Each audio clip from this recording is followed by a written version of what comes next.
ጤና ይስጥልኝ ትዕግስቱ አልተነጉስ እባላለሁኝ በሙያዬ ሳይኮቴራፒስት ነኝ። እዚህ አትላንታ ውስጥ ፒያሳ ሬስቶራንት ላይ በሚዘጋጀው ሮድ ቱ ሂሊንግ ፕሮግራም ውስጥ አንደኛዋ ፓነሊስት እኔ ነኝ። የኔ እንግዲህ ድርሻ የሚሆነው ትራማ ሂሊንግ ወይንም ደግሞ የአእምሮ ጠባሳ ላይ ነው። አእምሮ ጠባሳ በተለይ ደግሞ ማናስተውለው በልጅነታችን ወይም ባለፈ ህይወታችን የደረሱብን አንዳንድ ጠባሳዎች ወይንም አድቨርሲቲ ሊሆን ይችላል። በአሁኑ ባለው በአዋቂነት እድሜያችን ላይ የሚያመጣው ተጽዕኖ ላይ ነው በተለይ አተኩሬ የምናገረው። በሪሌሽንሺፓችን በግንኙነታችን ሊሆን ይችላል፣ ወላጅነት ላይ ሊሆን ይችላል፣ ስራችን ሊሆን ይችላል። በተለያዩ ሁኔታዎች ግን ባላሰብነው መንገድ ተጽዕኖዎችን ያሳድሩብናል። ህይወታችንን ካሰብነው ይልቅ ወደ አላሰብነው አቅጣጫ ይወስዳል። ለዚህም ደግሞ ብዙ ጊዜ የምናደርጋቸው ነገሮች ትክክለኛና ጤናማ ስለማይሆኑ ምን ሆኛለሁ ብለን እንጠይቃለን ማለት ነው። ስለዚህ ምን ሆኛለሁ ብለን ለምንጠይቅ ሰዎች ከመጽሐፌ ጋራ እገኛለሁኝ። እንደማገኛችሁ ተስፋ አደርጋለሁኝ። አመሰግናለሁ። እንደምታውቁት The Road to Healing የሚለውን ፕሮግራሜን ስጀምር 4 ዓመቱን የዛሬ ያውኑ ጁላይ ላይ እናከብራለን ማለት ነው። በየዓመቱ ከስቴት ስቴት የምንንቀሳቀሰው የተለያዩ ቴራፒስቶችን ይዘን አብረን የምናድግበትን ሜንሊ 4 ፓናል ዲስካሽን የምናደርግበት ፕሮግራም ነው ማለት ነው። በዚህ ዓመት ደግሞ ለየት ባለ መንገድ የተለየ ፕሮግራም ይዘንላችሁ እንቀርባለን ማለት ነው። ትዕግስቱ አልተነጉስን ከኢትዮጵያ ድረስ መታ አብራን ዞራለች። የጻፈችው መጽሐፍ ምን ሆኛለሁ የሚለውን ከምንሰራው ጋር በጣም የሚገናኝ ስለሆነ እዛ ላይ ገብተን አብረን የምንወያይበት ከእሷ ጋር አብረን እንመጣለን። ስምረት ቢቲም ደግሞ አብራን ትኖራለች ማለት ነው። ምንድነው የምናወራው? ፓናል ዲስካሽኑ ምንድነው የሚያተኩረው ብላችሁ የምትጠይቁ በሙሉ አንደኛው ትራማ ኤንድ ሂሊንግ አለ፣ ኮንሽንስ ፓረንቲንግ አለ፣ አውቲዝም አለ፣ ኢሚግሬሽን አለ። ከዛ ደግሞ ሁሌ የማይቀረው ዩዝ ፓወር የምንለው የዩዝ ቮይስ አለን ማለት ነው። በእነዚህ ላይ በምናተኩርበት ጊዜ ለምንድነው የምናተኩረው? ምንድነው የሚያስፈልገው ብላችሁ ትጠይቁ ይችላላችሁ። ትራማ ኤንድ ሂሊንግ እንደምታውቁት ትራማ ፕሮሰስ ነው። የራሳችን ሂል መጀመር አለበት። ራሳችንን አድነን ራሳችንን ያለንበትን ቦታ ካወቅን በኋላ ደግሞ ለልጆቻችን እንዳናስተላልፍ የሚጠቅመንን መንገድ ሳይክሉን ብሬክ ማድረግ እንችላለን ማለት ነው። ስለዚህ በዚህኛው ኮንፈረንስ ላይ ትዕግስት በጻፈችው ከመጽሐፉ ጋር ሆና እሷ ጋር በምናደርገው Q&A አብረን በመሳተፍ ምናደርጋለን ማለት ነው። ኦፕን የሆነ ሴፍ የሆነ መነጋገር የምንችልበትን ጥያቄና መልሶችን ይዘን የምንቆይበት ቦታ። ስለዚህ ትራማ ኤንድ ሂሊንግ የሚል አንድ ፓናል ዲስካሽን ይሆናል።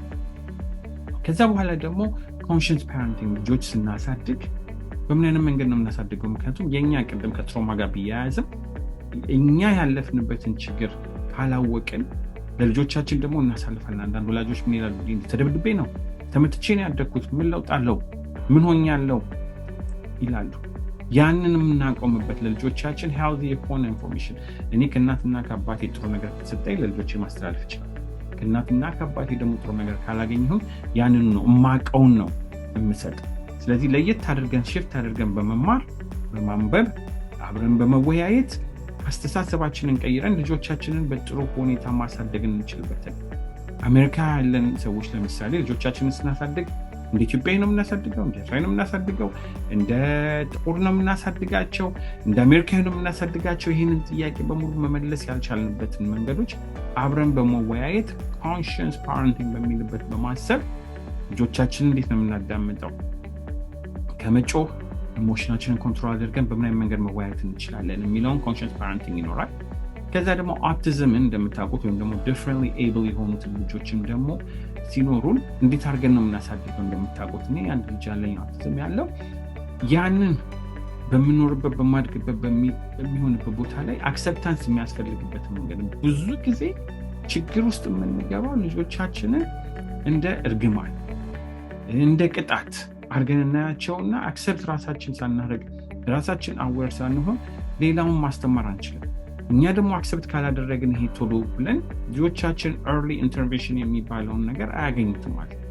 ስለዚህ እሱን አታልቅሱ አይደለም፣ አትናደዱ አይደለም፣ አትዘኑ አይደለም። ይህንን ሁሉ አዝነን ተቀብለን ግን ለልጆቻችን ደግሞ ምን ያስፈልጋቸዋል ብለን ወደሚገቡበት የሚያስፈልጋቸውን ትምህርት ቤት የሚያስፈልጋቸውን ትሬኒንግ የሚያስፈልጋቸውን ሰፖርት ማግኘት የምንችለው እኛ መጀመሪያ ከተቀበልን በኋላ ነው። ስለዚህ እንዴት አድርገን እንቀበል እንዴት አድርገን እንማማር በሚል ደግሞ ከተለያዩ ወላጆች ጋር ሆነን የምንወያይበት ይሆናል ማለት ነው። ከዛ ደግሞ ምን አለን በዚህ ሰዓት ላይ እንደምታውቁት ትልቁ ችግር ኢሚግሬሽን ችግር አለ። ሰው እየፈራ ነው። ምን ላድርግ እንዴት ነው የምንቀሳቀሰው ብለው ኬሳቸውን ስለሚጠይቁ ጠበቃ በማምጣት ደግሞ ያንን ኦፕን ሆነን የተለያዩ ስትራቴጂዎችን መናገር የምንችልበት መጠያየቅ የምንችልበትን መንገድ ደግሞ በኢሚግሬሽን የምናወራው ጊዜ ይኖራል ማለት ነው። ከዛ ደግሞ ሁሌ የማይቀር ትልቁ ፕሮግራማችን ዩዝ ቮይስ የምንለው የወጣቶቹን ፕሮግራም እነሱ ደግሞ መተው ሁሉ ጊዜ ወላጆች ነን ወደ ታች ይሄን አርጊ ይሄን አታርጊ ብለን የምንናገረው ቆም አድርገን ደግሞ ልጆቻችንን በምን መንገድ ነው የምታልፊው ምን ችግር ውስጥ ነው ያለሽው ምን ላዳምጥ እንዴት ልቀየር እንዴት አድርጌ ጥሩ አባት ልሆን እንዴት አድርጌ ጥሩ እናት ልሆን ብለን መጠየቅ የምንችልበትን ቀጥታውን ከልጆቹ ያንን ጋፕ የሚያልፉበትን የሚሄዱበትን ችግር መልሰው ለኛ እንዲነግሩን ማለት ነው።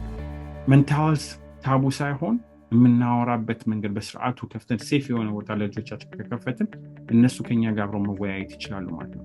ስለዚህ the road to healing 4 ስቴቶችን እንሄዳለን። አትላንታ ማርች 8 DMV ማርች 22 ደንቨር ኮሎራዶ ማርች 29 and then ኤፕሪል 5 ደግሞ ዳላስ። እነዚህን ሁሉ የተለያዩ አቋማቶች ሰፖርት እያደረጉን ስለሆነ የምንሄደው ለምሳሌ የደንቨሩን ቴስት ኦፍ ኢትዮጵያ ነው ሰፖርት የሚያደርገን። ወደ አትላንታ ስንመጣ ፒያሳ ሬስቶራንት እና ኒያ ሪል ስቴት ሰፖርት እያደረጉን ነው። ሌሎችም ደግሞ በምንሄድ በቦታዎች እኛን ሰፖርት ልታደርጉን የምትፈልጉ በሙሉ ፕሊዝ ኮንታክት አድርጉንና አብረን እንድንሰራ እንጠይቃችኋለን። እንዳትቀሩ። መጽሐፉንም ታገኙታላችሁ። ያን ቀን ተፈርሞ ከትዕግስት የምታገኙት ትዕግስት ዋልተ ንጉስ ከኢትዮጵያ ነው ቀጥታውን የመጣችው። ስፔሻል ትሪትመንት ነው ማለት ለእያንዳንዳችን ከእሷ ዳይሬክትሊ የምንማረው ይኖራል። ስምረት ቢቲ አለች። የተለያዩ ፓናሊስቶች ደግሞ ጆይን ስለሚያደርጉን ቲክቶክ ላይ ኢንስታግራም ላይ ፌስቡክ ላይ በምንለጥፈው ኢንፎርሜሽን ሼር እያደረጋችሁ አብራችሁን ተሳተፉ። ስለዚህ በሰላም እስከምናገኛችሁ ድረስ እንኳን ደህና መጣችሁ በሰላም ቆዩልን እንላለን። በጣም አመሰግናለሁ። የፍትሐ ሙላቱ the road to healing founder ነኝ። እግዚአብሔር ይባርክልኝ ሁላችሁንም።